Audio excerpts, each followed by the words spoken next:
Chroniques africaines.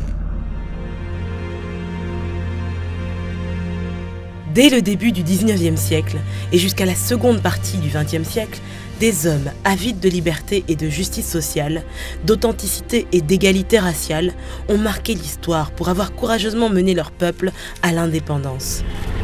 Ils s'appellent Toussaint Louverture, Henri Christophe, Jean-Jacques Dessalines, Kwame Nkrumah, Sékou Touré, Gamal Abdel Nasser ou encore Mohamed V, et ces héros sont unis par un même rêve: que les riches nations africaines, diminuées par l'esclavage, le commerce triangulaire, le colonialisme et l'occupation, puissent enfin maîtriser leur propre destin. Avant 1960, quelques États africains avaient mis un terme à l'oppression coloniale en négociant l'indépendance ou en l'arrachant. Ce vent de libération commence notamment dans la Caraïbe, à Haïti plus précisément, la première république noire devenue libre au prix d'une lutte sanglante qui a immortalisé son initiateur, Toussaint Louverture.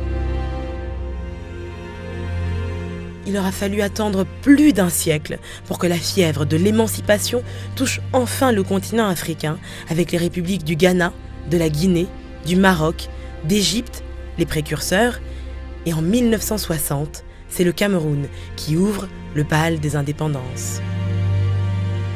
L'année 1960 est une année cruciale pour le continent africain puisqu'elle symbolise l'affranchissement du joug des envahisseurs colonialistes que sont alors la France, la Grande-Bretagne bien sûr, l'Allemagne, la Belgique, le Portugal, l'Espagne et l'Italie.